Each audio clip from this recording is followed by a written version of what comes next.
성경 말씀 함께 읽겠습니다. 출애굽기 20장 15절 말씀입니다.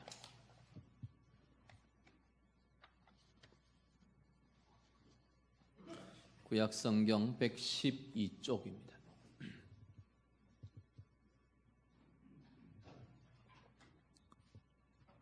출애굽기 20장 15절 말씀, 우리 한 절 다 같이 읽겠습니다.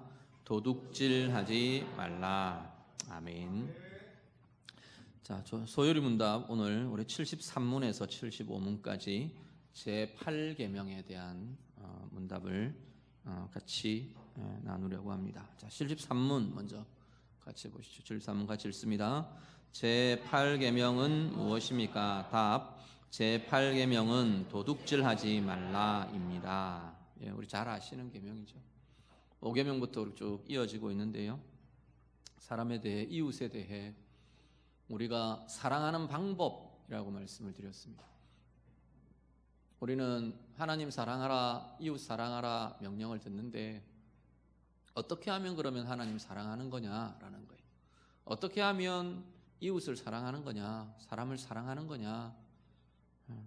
그냥 감정적으로 우리가 막 좋은 마음이 일어나는 것, 그것도 뭐 사랑이겠죠. 그렇지만 성경은 구체적인 행함을 요구를 합니다. 사랑에 대해서. 그래서 내 부모를 공경하라부터 쭉 우리가 지금 살인하지 말라, 간음하지 말라, 그리고 오늘 이제 제8계명이 도둑질하지 말라. 도둑질하지 않는 것이 이웃을 사랑하는 방법이라고 말씀하는 겁니다. 도둑질하지 말라 그러면 우리는 늘 우리의 마음에 나는 훔치는 것도 없고 이제 이런 마음들이 주로 많이 일어납니다. 근데 이 도둑질하지 말라가 품고 있는 의미들이 어떤 건가 우리가 좀 함께 더 좀 고민하기를 원합니다. 74문 같이 보시죠.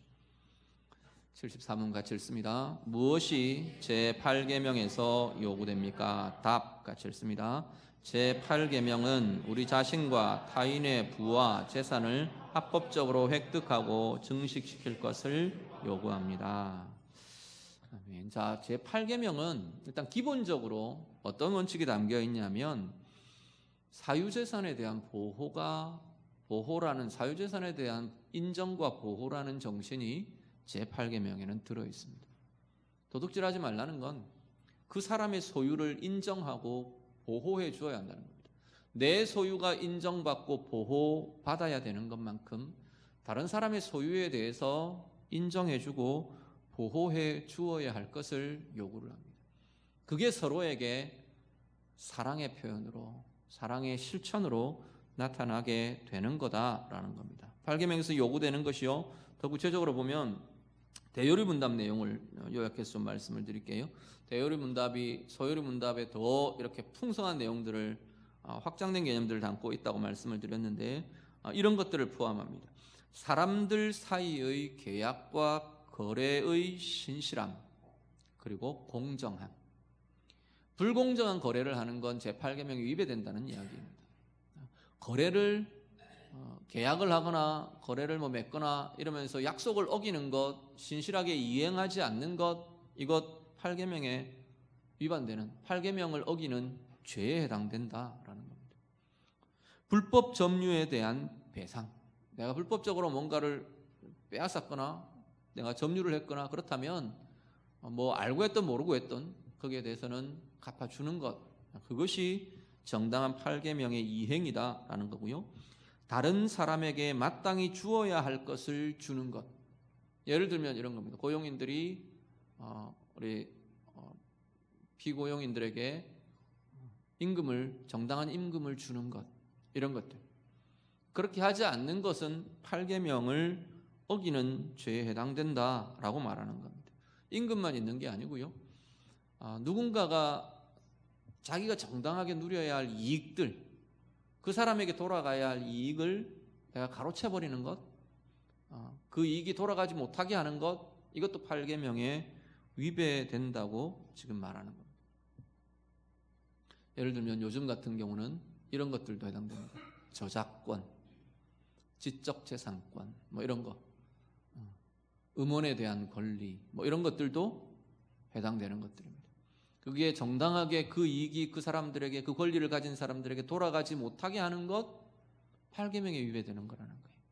그렇게 돌아가도록 해주는 것, 이게 8계명을 지켜가는 것이다 라고 말하는 거고요. 또 하나는요, 소유에 매이는 삶에 대한 절제.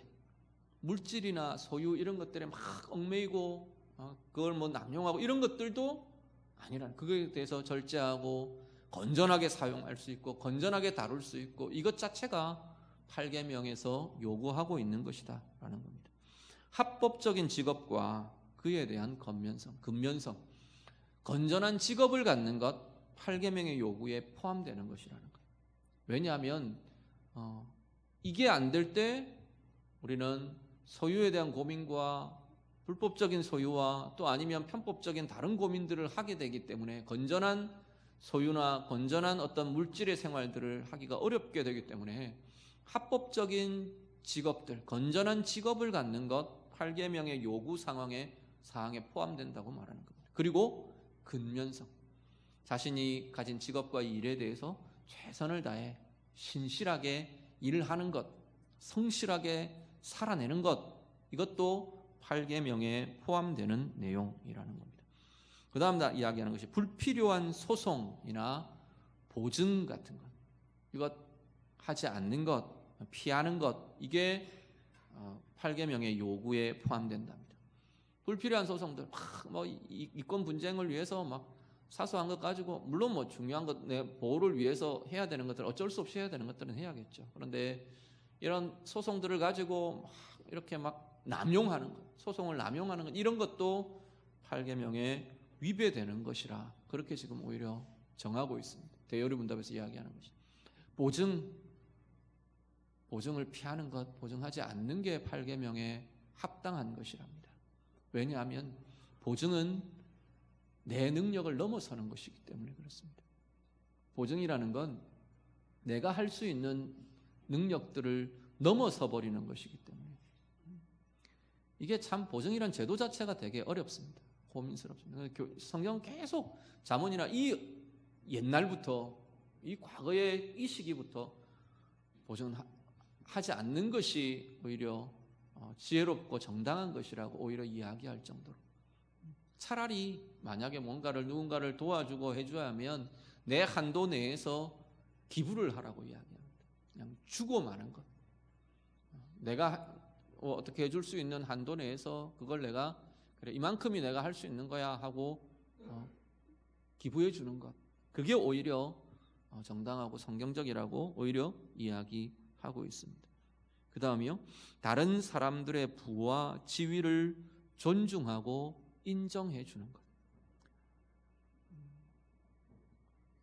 사회가 자꾸 이렇게 왜곡되거나 분노나 경쟁이나 다툼이 강해지면요, 어떤 게 일어나느냐 하면 못 가진 사람들이 가진 사람들을 시기하게 됩니다. 못 가진 사람들이 가진 사람들을 공격하고 깎아내리고 빼앗아내야 하고, 물론 가진 사람들은 정당하게 그 부를 합당하게 부를 쌓고 진행하고, 그게 전제가 되어야 되겠죠. 어쨌든 이 불신들이 깊어지고 골이 깊어지면 서로의 가진 것들에 대해서 시기하거나 공격하거나 깎아내리거나 인정할 수 없는, 존중할 수 없는 일들이 계속해서 강해지고 깊어집니다. 8계명이 요구하는 이 범주 안에서 범주는 거기까지를 이야기한답니다. 다른 사람들이 가진 소유, 다른 사람들이 가진 부, 다른 사람들이 가진 지위, 내가 아닌 다른 사람들이 가진 그 위치까지도 인정해 줄 수 있고 존중해 줄 수 있는 것, 이게 8계명의 요구에 포함되는 것이라 말씀합니다. 그러면 역으로요, 금지되는 것은 뭡니까? 75문 같이 한번 보시죠. 75문 같이 읽습니다. 시작. 무엇이 제8계명에서 금지됩니까? 답. 제8계명은 우리 자신과 이웃의 부와 재산을 부당하게 방해하거나 방해할 수 있는 것은 무엇이든지 금합니다.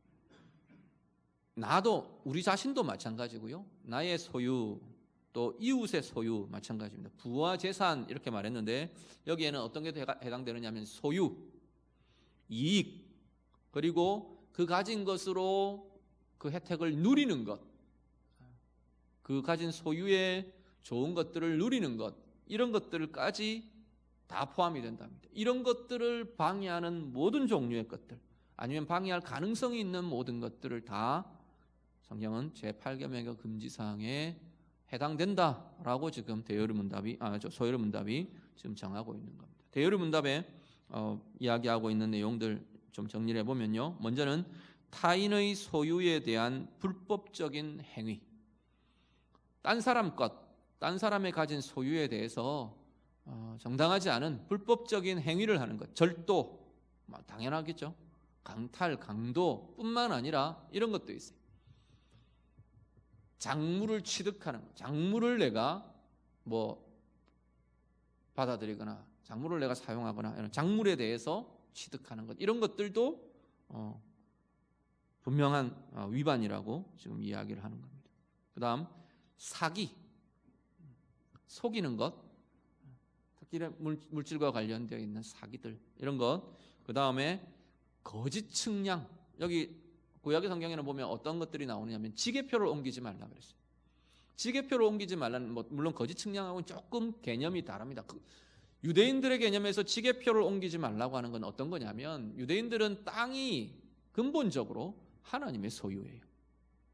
모든 토지의 근본적인 주인은 하나님이세요.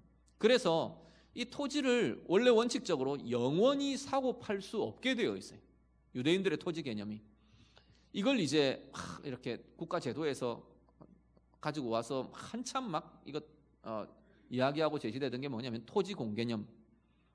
이야기 들어보신 적이 있으신지 모르겠습니다. 토지 공개념이라는 의미들을 사실은 이 유대인들의 이 토지 사상에서 사실은 모델을 가져온 것들이, 그 토지 공개념은 오히려 이제 공적인 소유다, 국가적인 소유라는 개념에서 다루려고 하는 것들이에요. 물론 꼭 소유로 한다는 건 아니고 사유주의는 그렇게 되지만 그런 부분들을 다 포함하고 있는데, 어쨌든 이 유대인들에게 있어서 토지는, 모든 땅은 하나님의 소유예요.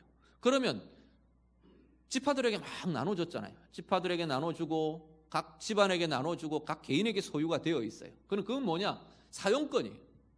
그래서 이걸 사고 팔기는 해요. 사고 팔기는 하는데 영원히 온전히 팔아버릴 수가 없는 거예요. 그래서 어떻게 하느냐 하면 희년을 두고 계산을 해요. 50년째 희년이 되면 모든 토지는, 모든 소유는 원소유주에게로 돌아가게 되어 있어요. 그게 희년이에요. 원칙적인 희년이에요. 그래서 그 희년까지 남은 기간을 가지고 계산을 하는 거예요. 토지값을. 어차피 돌려줘야 되니까 그때까지 사용할 어떤 값을 얼마를 쳐주면 될까, 이런 것들을 가지고 거래를 하는 거예요. 그래서 이 50년째 희년이 되면 원소유주에게로 다시 돌아가야 해요. 그래서 영원히 이 하나님이 정해주신 이 토지의 경계들은 변개할 수 없고, 남에게 완전히 영원히 그 소유권이 이전될 수 없고, 특별한 경우, 하나님 어떤 뜻에 의해서 사용된다든가 어떤 특별한 경우들, 성경에도 보면 그런 경우들을, 예외적인 경우들을 제외하고는 그걸 하지 못하게 되어 있는 게 유대 율법이에요. 근데 문제는 뭐냐면 아합 왕 같은 사람이 그랬죠. 나봇의 포도원이 자기가 탐이 나는 거예요. 그걸 자기 것으로 가져오는 거예요. 그런 걸 두고 뭐라 그러면 지게표를 옮긴다 그랬어요. 원래 지게표가 이건 나봇의 소유, 나봇 집안의 소유, 이렇게 지게표가 짜여져 있는데 이 지게표를 뭉개버리고 아합의 소유로 편입시켜버리는 거예요. 이런 걸 지게표를 옮긴다라는 표현들을 씁니다. 그런 것들 하지 못하게 돼 있어요. 근데 거기 조금 더 확장돼서 우리 현대적인 개념이나 다양한 다른 나라나 민족적인 개념에서는 측량을 하는데 엉터리로, 물론 실수로 오차로 착오가 있어서 하는 것들은 그럴 수 있겠죠. 바로 잡아가면 되겠지만 고의로나 아니면 속이거나 이렇게 해서 측량을 거짓하는 것, 거짓으로 하는 것, 그런 경계들을 거짓으로 그어버리는 것, 이런 것들에 대해서도 제8계명에서 금지 이야기를 하고 있는 거고요. 그 다음 되는 것이 억압, 착취, 고리대금, 높은 이자로 돈놀이하는 것, 이런 것, 뇌물수수, 소송의 남용, 이런 것도 제8계명이 금하고 있는 것에 해당됩니다. 그리고요, 불법적인 직업, 아까 합법적이고 건전한 직업을 가져야 하는 게 8계명의 요구사항이라고 그랬는데 반대로 불법적인 직업을 갖는 것 그런 것 8계명의 금지사항이 되는 거고, 타인이 정당하게 받아야 할 것을 주지 않는 것, 그리고 탐욕 자체가 이미 8계명의 포괄적인 금지에 해당되는 것이라고 말합니다. 다른 사람의 번영을 질투하는 것, 게으름, 도박, 방탕함 이런 것, 하나님이 주신 재물을 적절하게 사용하지 않는 것, 또 아니면 그 적절하게 사용해서 그로 인한 편안함이나 혜택을 누릴 것을, 다른 사람이 누리는 것을 방해하는 것, 빼앗는 것, 이런 것들이 다 8계명에서 금지하는 것이다 라고 지금 이야기를 하고 있습니다. 오늘날 같으면 물질적 소유만이 아니라 아까 이야기한 것처럼 지적 재산이나 또 이런 것도 있어요. 타인에게 돌아갈 기회를 당연히 정상적이고 건강하고 합법적인 상황에서 다른 사람이 가져야 할 기회를 내가 불법적이거나 아니면 다른 것들을 해서 수단을 써서 그 기회를 내가 빼앗는 것, 가로채는 것, 이것도 8계명에 금하는 것이라는 겁니다. 되게 어렵죠. 참 많은 게 걸려 있죠.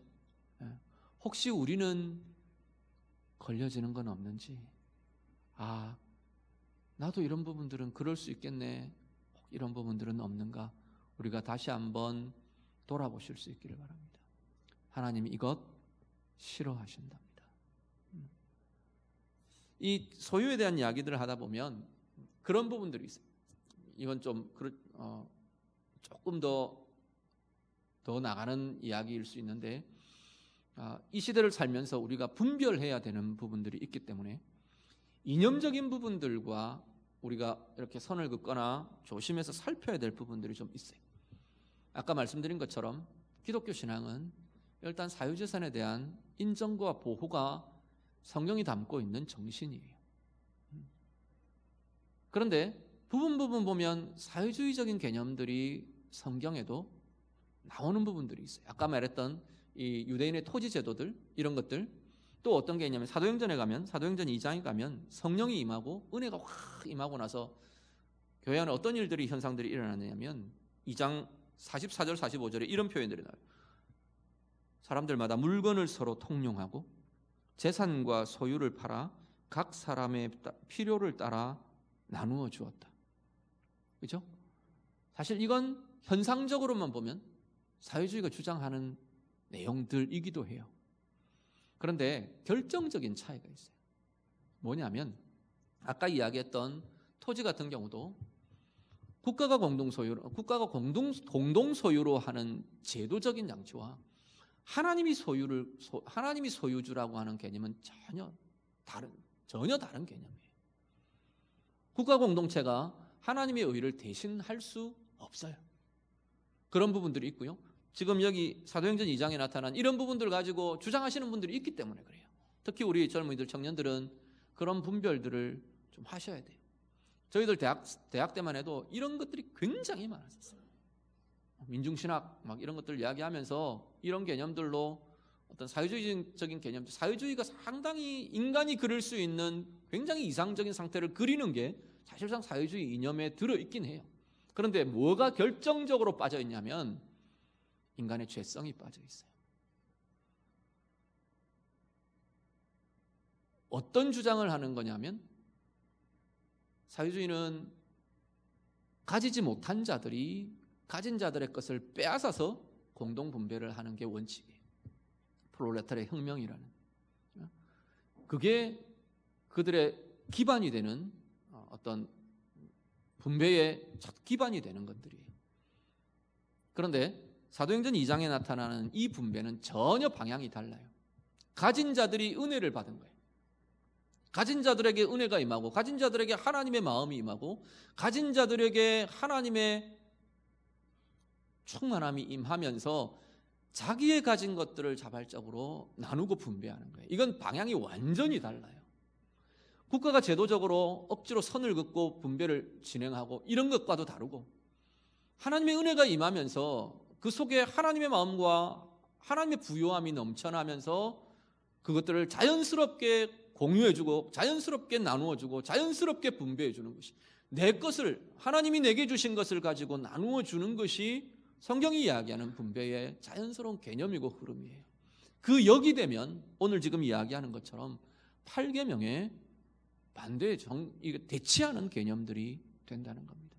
그런 부분들에 대해서 이 시대에 온갖 주장들이 난무합니다. 많은 주장들도 난무하고요, 많은 이념도요, 요즘은 어느 이념이 옳다고 말하면 굉장히 막 그럴 정도까지 막 이념도 혼동 상태에 온 것 같아요. 막 뒤섞여 있는 상태인 것 같아요.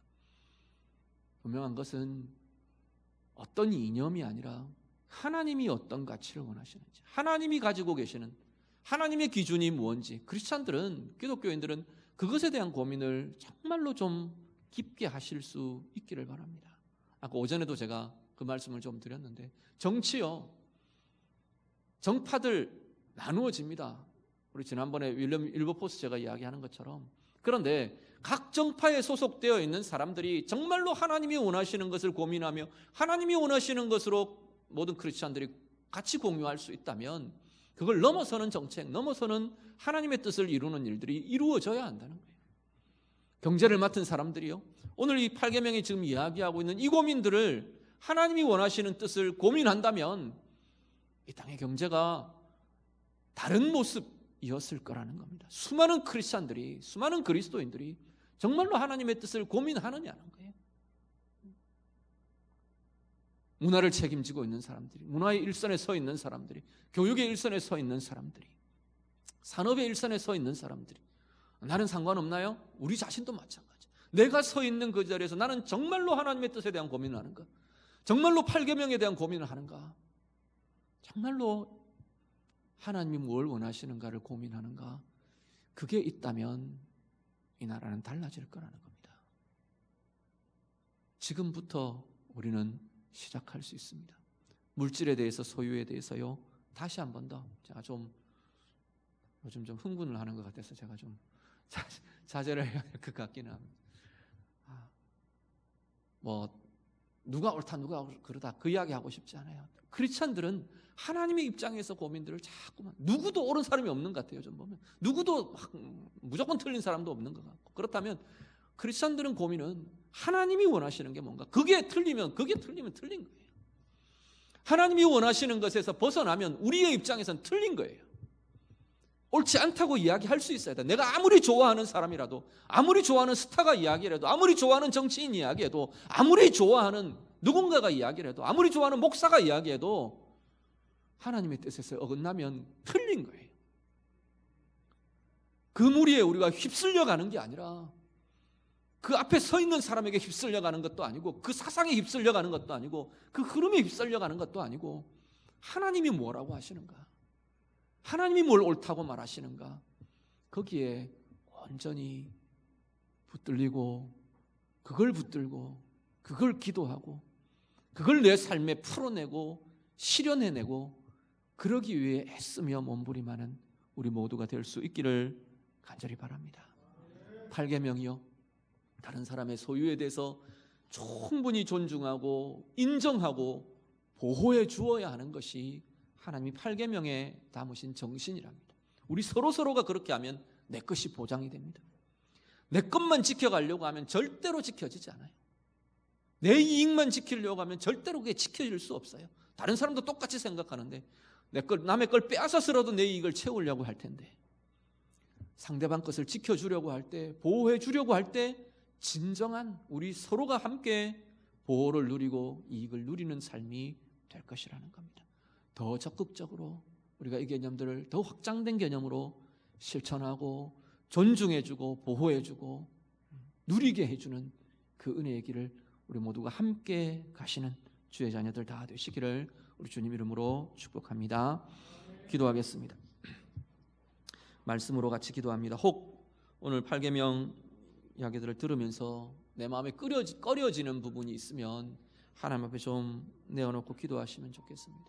혹 내가 다른 사람의 재산을 손해나게 한 것들이 있는지, 다른 사람에게 돌아가야 할 정당한 이익을 내가 방해하거나 가로챈 것들이 있는지, 내 직업이나 내 일에 불성실하게 행했던 것이 있는지, 내 사업이 아니라서 우리 직원들을 내 사업이 아니라서 그냥 대충 하고 때운 것들이 혹 있는지 하나님 앞에 좀 우리가 돌아보시면 좋겠습니다. 사람들과 사이에서의 계약이나 약속에 대해서 신실하게 이행하지 않고 그냥 넘겨버린 것들, 또 아니면 손해나게 한 것들, 혹 이런 것들은 없는지, 다른 사람의 부나 다른 사람들의 가진 것에 대해서 내가 존중해주고 인정해줄 수 없고 오히려 비난하고 시기하고 탐하고 그런 것들은 없는지 우리가 다시 한번 돌아보며 하나님, 내가 하나님 8계명 앞에서 깨끗하고 정당하고 하나님의 의와 뜻을 이루어드리는 은혜의 삶을 살기를 원합니다. 우리 같이 한번 기도하겠습니다. 기도드립니다. 하나님 아버지, 8계명 하나님의 명하신 이 계명 앞에서 우리가 우리의 삶을 점검합니다. 돌아봅니다. 하나님 앞에서 정당한 의의 삶을 사는 하나님 저희들이 되도록 하나님 인도해 주시옵소서. 물질에 대해서요, 재산에 대해, 소유에 대해, 특별히 다른 이들의 소유에 대해, 다른 이들의 이익에 대해, 다른 이들이 가져야 할 정당한 권리에 대해 하나님 우리가 인정해주고 하나님 보호해주고 하나님 존중해주고 하나님 그렇게 해줄 수 있는 삶을 사는 저희들이 되도록 하나님 인도해 주시옵소서. 우리의 정당한 직업과 또 하나님 우리가 속한 하나님 그 모든 자리에서 최선을 다해 성실하게 일하며 성실하게 행하며 하나님 요구하시는 근면과 성실함으로 살아내는 은혜의 삶이 하나님 우리들 가운데 있어지도록 하나님 인도하여 주시옵소서. 서로의 하나님 이익을 빼앗거나 손해나게 하거나 그런 일들이 없도록 존중하고 보호해주고 인정해주고 누리게 해주는 은혜의 힘이 하나님 우리들 가운데 있어지도록 하나님 인도해 주시옵소서. 주님 붙들어 주옵소서. 하나님 아버지, 우리 제8계명 우리에게 주신 계명 붙들고 기도합니다. 하나님, 무심코 또는 알지 못해서 우리가 그냥 흘려버리던 그러한 모습들이 우리에게 있지는 않습니까?